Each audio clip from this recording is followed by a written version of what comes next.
श्रीमात्रे नमः। आप सभी साधकों का स्वागत है। आज के सत्संग में हम बात करेंगे सौंदर्य लहरी श्लोक 7 के बारे में।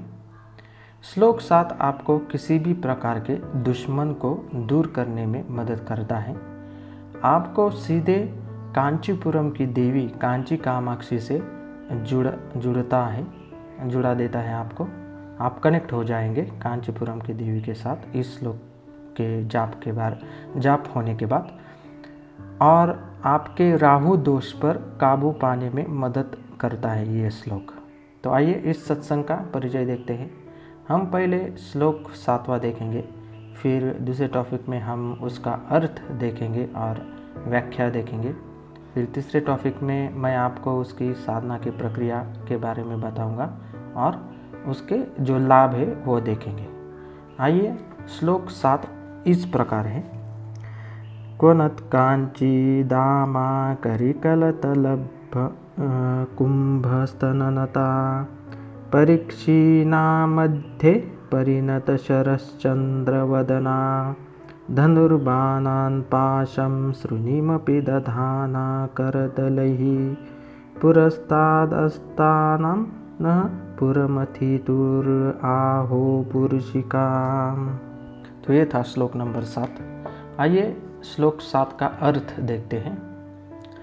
हे 3 पुरों की माता, आपका पतला और सुंदर शरीर जो एक युवा हाथी के ललाट जैसा दिखता है, आपका चेहरा शरद पूर्णिमा की तरह सुंदर है। आप अपने 4 हाथों में धनुष, 5 तीर, एक पाश और अंकुश लेकर चलती है। हे दिव्य सुंदर माँ, कृपया हमारे सामने खड़े हो जाइए। तो ये था अर्थ। तो इसकी व्याख्या एक्सप्लेन करता हूँ ये क्या है। योगी, ऋषि और भक्त जब पूरी श्रद्धा से माँ की पूजा करते हैं तो भक्तों के हृदय में उनका सुंदर रूप प्रकट होता है, माता का सुंदर रूप प्रकट हो जाता है। माता अपने 4 हाथों में धनुष, बाण, पाश और हाथों में अंकुश लिए प्रकट होती है। वह पतली दिखती है और उनका चेहरा पूर्णिमा जैसा सुंदर चमकीला है।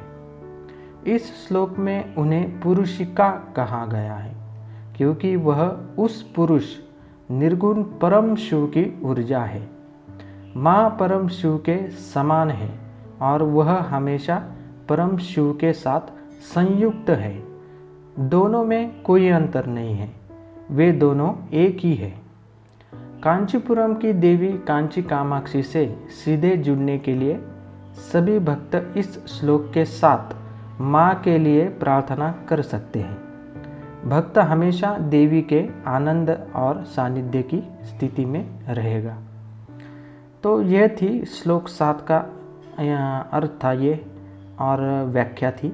आइए अब साधना के बारे में देखते हैं। सौंदर्य लहरी की साधना श्लोक नंबर 7। यहाँ दी गई साधना प्रक्रिया शास्त्रों के अनुसार है। यदि आपने अपने गुरुजी से दीक्षा ली है तो कृपया अपनी साधना की प्रक्रिया का पालन करें। सौंदर्य लहरी साधना के लिए हमेशा दीक्षा लेने की सलाह दी जाती है। यदि आप प्रतिदिन इस श्लोक का जाप करना चाहते हैं तो कृपया इसे प्रतिदिन कम से कम 108 बार जाप करें, यानी 1 माला कम से कम जाप करें। आइए देखते हैं साधना प्रक्रिया। कृपया अपने आप को और अपने साधना कक्ष को साफ करें। साधना करते समय आपका मुख पूर्व दिशा की ओर होना चाहिए। श्री यंत्र या माता का फोटो और 7वां सौंदर्य लहरी श्लोक यंत्र अपने सामने रखें। 7वें श्लोक यंत्र को सोने की प्लेट या पवित्र राख पर अंकित करना चाहिए। ध्यान श्लोक या प्रार्थना से माता का आह्वान करें और 45 दिनों की साधना का संकल्प करें। 45 दिनों तक आपको ये साधना करनी है। प्रतिदिन आपको 1000 बार सौंदर्य लहरी श्लोक 7 का जाप करना है 45 दिनों तक। दूध का घी और पके हुए चावल यह प्रसाद चढ़ाए और अपनी दैनिक साधना को ध्यान श्लोक या प्रार्थना के साथ समाप्त करें। तो ये थे सौंदर्य लहरी श्लोक 7 की साधना प्रक्रिया। आइए अब देखते हैं साधना के फायदे। सौंदर्य लहरी के श्लोक 7 के लाभ। यहाँ दिए गए लाभ सभी भक्तों के लिए सामान्य लाभ है। व्यक्ति के कर्म और साधना की गुणवत्ता के अनुसार अधिक लाभ प्राप्त किया जा सकता है। मैं आपको नीचे बताए अनुसार पूर्ण लाभ प्राप्त करने के लिए सौंदर्य लहरी दीक्षा लेने की सलाह दूंगा, लेकिन भक्ति और शुद्ध इरादे से हर दिन एक माला यानी 108 बार श्लोक का जाप करने से आपको निश्चित रूप से कुछ ना कुछ तो लाभ जरूर मिलेगा। आइए जानते हैं इस श्लोक के फायदे।